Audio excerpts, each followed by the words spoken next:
Hey everyone, Puppy Deuce here. In 2025, here are my tips and tricks on how to better stream, whether you're using OBS or Streamlab. However, Puppy Deuce is using OBS Studio on a daily basis when I stream both on Twitch and YouTube. However, these tips and tricks can be used for any type of streaming platform, OBS Studio and Streamlabs as well.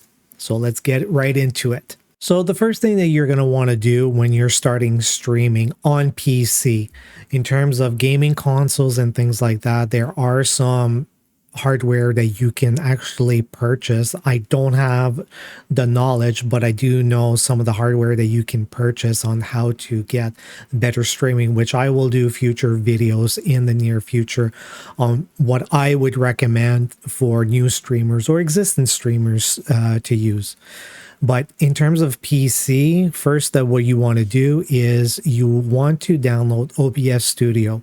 I will put the link in the description below, but here it is, obsproject.com, and you can download OBS Studio for Windows, Mac OS, or Linux. Staying into the OBS Studio, some of the plugins that I like to use on a daily basis, which is one of them where I can multi-chat when I'm multi-streaming both on YouTube and Twitch, is CasterLab. CasterLab is a great widget tool that combines the chat from YouTube and Twitch, or from Kick, same thing with TikTok, all bunched into one. So you only have one window that you can watch, and you can just type away and it will go directly to that platform that you want to chat to, or you can actually chat to all platforms rather than just having multitude of different screens open and just going like this with your eyes trying to keep track. CasterLab is free plugin. Highly recommend on how to use it. I will be doing a future video in the future on what are some of the nice tips and tricks on using CasterLab in 2025. Another tool that I like to do, given that I stream both on Twitch and YouTube, is called ADEM Multistream. ADEM Multistreams, what that allows is for OBS to multi-streams on a variety of platforms. So you can do your main canvas in Twitch, YouTube, Kick, and vertical canvases in YouTube Vertical or TikTok. I use this tool mostly for Twitch and YouTube. I don't stream on Kick. However, there are some people that do stream on Kick, and maybe in the future I will be streaming on Kick. However, I will also put the link in the description, and also a great more in-depth video tutorial from one of its creators, Senpai Gaming, which I do follow a lot on YouTube, and I will also put that link in there. So now let's get into the OBS. So here you are. So OBS is already open. It already has the multi-chat plugin installed, as you can see, the ADEM multi-screen. However, when it's brand new vanilla OBS, okay, you would only have your main screen with your scenes, sources, audio mixer, scene transitions, and your basic controls with all your settings. I'm not going to deep dive too much into the scenes and sources, because I will do a later video on what is the best settings in terms of OBS for Puppy Deuce for me for 2025. It may work for some, may not work for others, but luckily for me, it's working. My purpose of this video is how to give a better stream for existing and new streamers coming in, whether you're on PC, console, mobile. These are great tips that I've read from current streamers and YouTube content creators. So the first thing that you want to do is you want to click on your settings.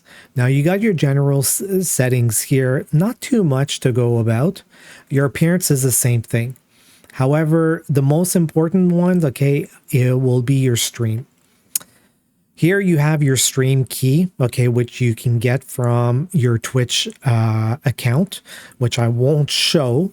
But this is, you know, you have your services like Twitch, YouTube, blah, blah, blah, all the other types of services out there. After that, you have your output. Your output, this is where is going to be extremely crucial.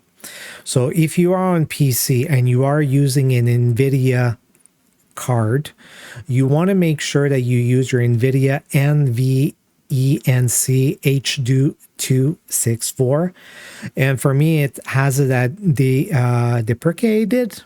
Sorry, I can't really pronounce it. Could be okay related because I've got the RTX 5080, so it's able okay to actually do a better video encoding. However, if I'm not using the proper video encoder, please comment down, let me know. I can definitely switch it up to the regular one. However, you are given, unfortunately I can't choose it right now, but you are given a few different varieties. But one of the main concerns is your rate control. You want to use your CBR, okay, for what I've been told and for what I've seen, your bit rate. Okay, so now the bit rate, this is very crucial. So for Twitch and YouTube, it's always best to use 6,000 kilobytes per second. Anything higher than that, okay, it's just going to lag and the viewers are going to see a lot of pixelated. Below 6,000, it's depending on your internet in your area, it could be fine if you're only streaming on one device or a one platform, or it can be very pixelated if your internet is not fast enough. One way that you can actually do this is you can Google speed tests, and then you can actually run like a quick Google speed test, or you can do the speed test by Ookla. And then you run this, okay? And then like this is not the right figures here for the megabytes per download because it's hitting the Montreal. It should be hitting Ottawa, but so my internet plan is 1.5 gigabytes, so it should be at the 1.5, but my motherboard is capped at 1 gig. But forget the download. It's more the upload. The upload. So I'm hitting always 50 megabytes upload.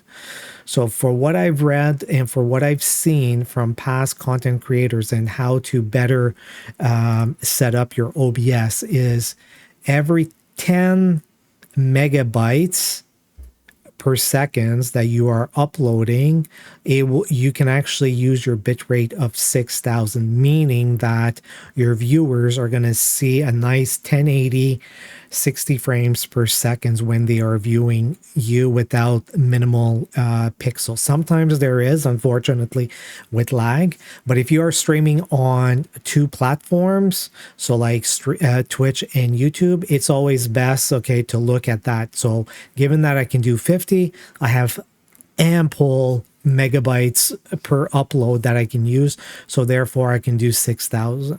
The keyframe interval, I was told leave it at 0. The preset, I'm gonna leave it at slow good quality. The tuning high quality, and all the settings right here. So this is the streaming. Now this is the streaming just for Twitch. I haven't touched, and this could also be the streaming for YouTube as well. The recording, this is another thing. So say if you want to record as like I'm doing right now. So if you want to make sure that you get the right recording features on, all the scalings options. So given that if you're on a 1440p monitor, you can use that setting, or 1080p monitor.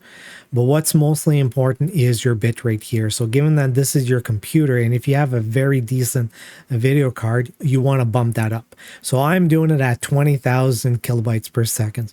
I can easily go to 35,000 kilobytes per second. However, given that I'm streaming both on YouTube and Twitch, it's going to use more of my computer processing and hardware and stuff like that. So I'm leaving it at 20,000, and I still get a great view. So I'm not going to go dive in too much more into the other settings here. What I will do is, after you've done your setting up, okay, of your settings here, you can actually go into ADEM multi-stream here, click the little wheel sign, you go to the main canvas, which is showing you here again your main canvas, so your YouTube output. And then, oops, sorry, my apologies. So I'll click on the advanced right here. And again, so what's also very important, your bitrate needs to be at 6,000. If it's higher than 6,000, I would highly recommend to lower it to 6,000 or even 5,000. And when you're streaming, ask your viewers, hey, how's the screen? How is it lagging or anything? Engage with them, okay, to see what they're seeing and things like that, because their feedback is super useful for you in making sure that you have a better stream if you are streaming, say, once a week, every day, or twice a week, or whatever. So I'm always using 6,000 kilobytes per second for both YouTube and for my Twitch. And for my recording on my computer, I'm using 20,000. After I've installed that, which I will deep dive in another video on how to install, this is the multi-chat by CastroLab. So when CastroLab is installed, it is going to show into your little icon, drop down icon, taskbar of your computer right here, because it needs to run. And then basically what it will show is that you can show all the services, okay, that is attached with your OBS. So as you can see, I have Twitch, I have my YouTube attached, and yes, I want to have TikTok, but right now it's not supported because I'm not streaming on TikTok. I always leave it at all. And then this way, what's fun is that, so if I say hi, then basically it's going to show a hi on my Twitch and also a hi on my YouTube. And then people will actually see it. So also that's a nice tool. And I can also use the lurk commands and stuff like that, so which they will use for Twitch. However, for YouTube, no, they don't. Another tip, okay, that I like to recommend people is, for what I've been noticing, I've been having some lag issues with my internet, was this little stats area here. So what's very important is that the one at the bottom here, this is the recording, the 20 megabytes per second. So this, I'm always keeping an eye out, okay, when I'm streaming. And then this one here is what is actually being uploaded to Twitch and YouTube. So I always want to keep a constant 6,000 kilobytes per second. If it goes below, then I have an issue. I need to go and investigate. However, there is a nice little tool also that you can use, which is called Twitch Inspector. And with Twitch Inspector, there's a nice little command. So if you're streaming, you can actually get the Twitch Inspector running. And what Twitch Inspector, it will do, okay, it will actually run a analytic of your stream and see how it's going.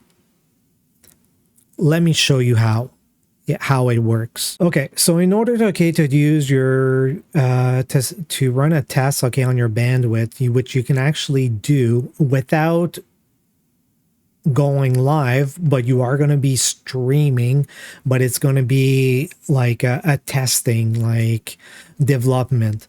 But this is the type of command that you need to put within, and here I will show you. Let me just open OBS right here. You would go to your settings, you would go to your stream, and you would add this little command by pressing apply. Now, this command has been added to my stream key. So now I can hit OK. And now what I can do is I can actually do start streaming. So now, as you can see, Twitch is running. And like I was telling you, as you can see, okay, this is the frame rate that is going. So I'm getting 6,000 and above or closer under of kilobytes per second. But what's nice is that when you refresh this page, it also gives you stats. So it can actually say that, hey, I'm stable at 6,000 kilobytes per second. So therefore, I know, me, Papi Deuce, I can actually remove that command that I've added into OBS, which is this one here. You need to remove that off your stream key, or else no one on Twitch will know that you're live. And then I know that I will have a constant stream at 6,000 kilobytes per second, 60 frames per second. So now I stopped the streaming. I went back into my settings.